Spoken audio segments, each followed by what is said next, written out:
Apa masalah Syafiq? Saya sakit lenguh-lenguh kat belakang. So kalau boleh saya nak suruh tengoklah sikit kat belakang. Sakit dekat mana?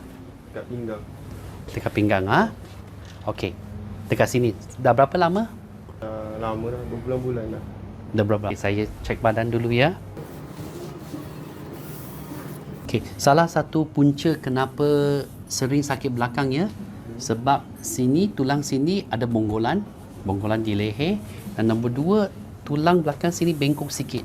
Bahu sini tinggi, bahu sini rendah. Oleh itu belakang tu bengkok sikit. We call this scoliosis.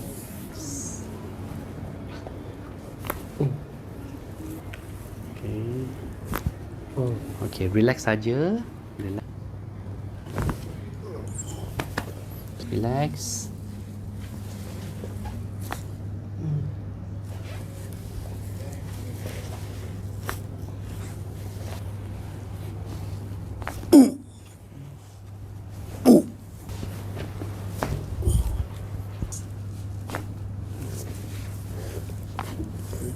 So this one is most likely caused by trigger point. When there's trigger point, you constantly feel pain on the rhomboid. This is the rhomboid part. Sakit ni berlaku sebab otot tu melekat. Hembus.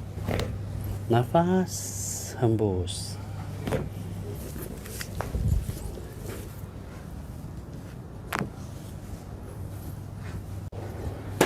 Okay, siap. Cuba test belakang, lepas tu bagi sikit komen.